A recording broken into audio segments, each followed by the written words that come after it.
Yes, my name is Karen. I moved to the neighborhood in 2005. I'm originally born and raised in Ohio, and then I went to school in Maine and lived there for a long time. And then I finally moved to New York, so in 2003. Because we lived in Prospect Heights for a year, and then I was like, if we don't buy something now, why, like, it just, renting was not a thing, like, felt really strange for me. And so it was like, if we don't buy a house now, this was during like the bubble, like the big mortgage bubble thing, and it seemed like a good opportunity, but I also felt like if we didn't do that, we wouldn't stay, because we were used to living in a rural area with lots of space, and it just felt really different to us to live in an apartment. And so we found this place because we had kind of a list of things that we wanted to have, like being close to the park, because we had lived in the country for a long time. And so just the idea of having green space that was like near to us, that felt near to us, was really important to us. And just being close to like transportation or whatever, those were kind of our biggest things, like those were the things that sort of compelled us to come here. And I remember though, when we saw this house, it was odd because it was being sold in December. And I remember you walked in and there was like 2 lights on and there was no heat because the furnace didn't work. And I remember this guy walking in, he's like, "Oh hell no, my wife will kill me," and he walked out. And I remember just like, I've lived in old houses, and I just remember coming in and being like, this house is a mess, but it's sound. Like, you walk in, it feels like it has like the structure, it has its bones, And then I remember it took us 6 months to finally close, and I remember my neighbor who has passed away, unfortunately. She, even before we even moved in, she walked over and she comes up to me, she's like, "Hi." She's like, "Are you buying this house?" And then she just asks us all, and she's like, "I'm Emily." And she had twins. And that was the first person I met, was her, because she just wanted to know like who we were and if we were buying this house and stuff. And her kids just graduated college. So it's been really incredible just to watch them grow, like watch all the kids that we met when we first moved in grow up and just like be adults. It's kind of a little bit mind-boggling. It makes you feel like a little old, but also kind of amazed that that they're just like, they're not like 5 years old anymore. I think we were still new to the city, so neighborhoods didn't really, we didn't really think that hard about it. I think we walked around and we really liked the feel of it, because it wasn't like, it didn't feel presumptuous. It felt like people lived here. I just don't think we had learned about quote unquote reputations of neighborhoods and like what were good, and also we weren't really thinking about having kids, so it wasn't like we were picking like neighborhoods based on like what schools our kids, like we had basically zero criteria other than it should be close to the subway, and it would be great if we were close to the park. So I think that was pretty much it. And then when we walked around, we were like, this is great, and this block is really a great block, and it feels like people live here, and and people care about living here and stuff. So and it just worked out. I think I do think so often that we are so lucky that we were able to buy this house when we did, because I think just seeing how the neighborhood has changed and just how real estate is in New York, that it was just this convergence of like banks wanting to throw money at people. We were here at the right time. This place was being sold in a really odd time in the winter. And, so I do feel like a bit of luck and a bit of like, the stars aligned or something, I mean, I kind of feel like it's changed a lot in some ways, and in some ways it hasn't changed very much at all. Like, I think what I appreciate about our block is that we have a lot of neighbors that have lived here and continue to live here for decades, and they are the anchor to the community on our block. And every now and then we'll have a wave, like the way people have sold in the past since we've lived here was that like somebody passed away, and so then the house got sold, and then quote unquote new people come in, but usually it's passed down through the families, and so that's I think what keeps this block very stable, is that people don't tend to move very often. I mean, I hesitate to use the word gentrification, but it definitely has changed in that way where when we moved on the block, I was telling you, like, there are no Asian people in this neighborhood. There were no Asian people.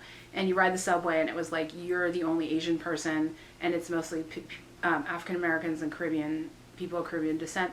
When we first moved in here, the great thing about our block, I guess some neighbors would say the great thing, and some neighbors would be like, nah, is that Juve happens right a block away. So they basically shut down like our entire area and then all the way up Nostrand up to Eastern Parkway. And I just remember like there one year, it was like maybe 2006 or 7, somebody set up massive speakers on the corner of Nostrand and Sterling, and they played like the most amazing reggae, and it was like really nice and it was great, and I really like enjoyed this, like I really enjoy the sounds and the music and stuff, and I just feel like that's kind of changed a little bit over the years as the neighborhood has changed. It's not as noisy, it doesn't seem as like people are out partying and stuff, and so we'll see. Like 3 or 4 of us moved in around the same time. We all started like doing stuff for the block association, and I think the like fixing up the tree beds and trying to go to the CB9 meetings and doing the block party and things like that. Those are really things that I got really interested in and really wanted to try and build our block. We have a neighbor, Debbie, who works for some city councilors. She worked for Gail Brewer, and she's so good at getting donations from around the neighborhood to like for food and stuff. And so our block parties turned into this like buffet thing, potluck thing, where it wasn't just us, it was just like anyone who wanted a plate of food could come and just get in a line, and we had all this food and we had open tables and everyone would just sit down and we would just feed everyone. We would have like kind of a sit down like time for dinner. And I think that was really great because we were able to get people from the apartment building to come down. That's a really great like collective effort because it is so much work to like rent chairs, and one of the neighbors would always like raise money to get like a bouncy house for the kids, and Debbie gets all the food donations and raffle ticket items, and there's like flyers that have to go around and distributed and stuff. So and the petition to actually have a block party has to be organized. So there's like a lot of work that goes into it. So I think it's really nice to see that happen and for us to do it, and then for other blocks. Like I love hearing when other block associations do their block parties and stuff.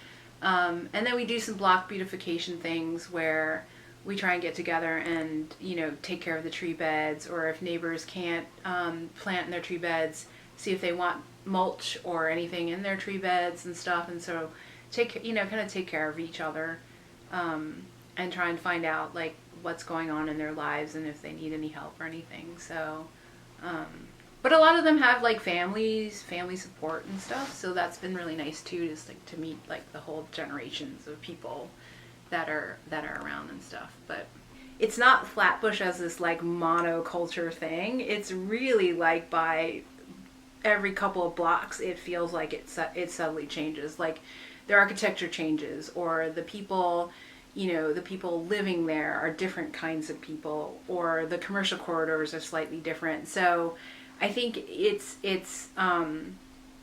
I think that's what really makes it really interesting, is like you could also just walk down Nostrand and see how your block is very different from like 3 blocks down.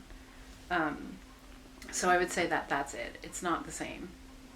Definitely like when you have a house here, this is what connects you to the neighborhood. I think who you are as a person connects you to the neighborhood, is like your sense of how you want to interact with the community and participate. Because I do know people that move here and I never see them, or I never see them getting involved or whatever. And the people that I know that are really committed to this community are the ones that bother to get out and really sort of like help the community be the community, like help the community thrive, and for better or for worse, it's like, there are too few people doing too many things here, but I think the ones that I've heard of and that I know are the ones that have like a deep investment in, the residents that live here, and a commitment to helping people or supporting people in giving them opportunities or being of service to them, or bringing things into the neighborhood or whatever. So I think it's like when I'm helping neighbors get things done, because I feel like I'm kind of a doer and I'm like a fixer. So I really like to be like, oh, you need help doing this? Well, I have skills. I can help you, and knowing that I come from a really like I feel like I come from privilege of like education and parents who are like, you need to be able to do all this stuff and I just like have this interest in like learning 8 million things that I feel like I have a lot to offer. So I think really when I feel in a community is like when, for example, Carmen from Kitty Science is like, I need labels. And I'm like, I can do that. I've got a printer. I have design skills, whatever. Or, a neighbor needs, mulch or something. I'm like, well, I have a car. I'm going to go there anyway. I'll get you some stuff, if you get out there and you are part of just not a community, but as many communities as you can in as many different ways as you can, those degrees of separation are probably 3 or less. And I've had so many interactions with people when I've been involved in my community in Flatbush or communities where my school, like my kid goes to school, that literally it's like a 2-person connection. It's like I'll meet someone at my kid's school that ends up knowing my neighbor 2 doors down. That people can afford to live here, the people that have grown up in this community and are part of the cultural fabric of this community can afford to live here, and that specifically would be Black and brown people.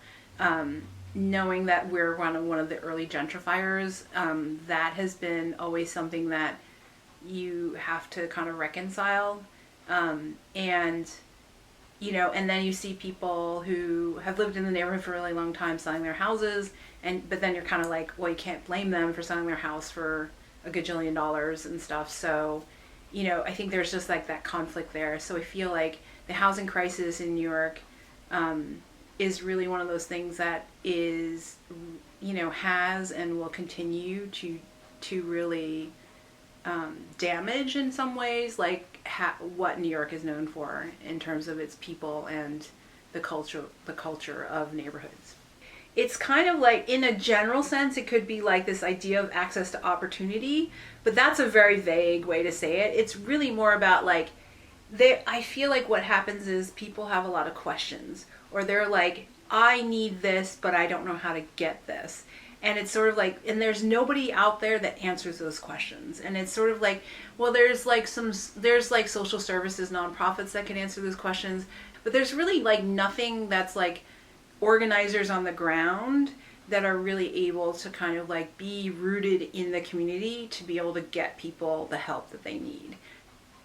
I think during the pandemic, the mutual aid thing was really kind of one of those cases where people really did step up and get directly contacted with people who really did need the help.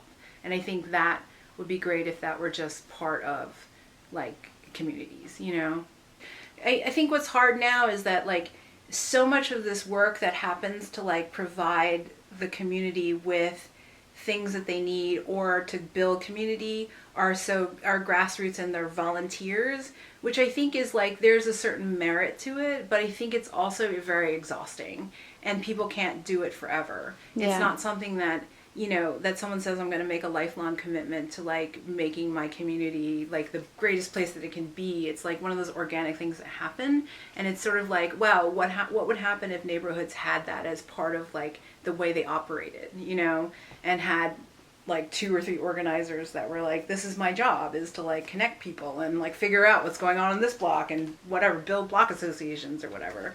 I think I've had that privilege of being able to just be like, oh, I have an idea. I'm just going to make it happen, for better or for worse. It may be a bad idea or whatever, but I think I have the skills to just kind of like, whatever, we'll see what happens, and and I've managed to be fairly successful, but I don't think it's not necessarily my job, to do that. It's because I have a vested interest in like building a school garden for my kids' school, or like starting a CSA, like doing all these projects that I find interesting for myself, but it's not something that is really kind of one of those things that is part of an official sort of thought out process of like building culture in neighborhoods or whatever.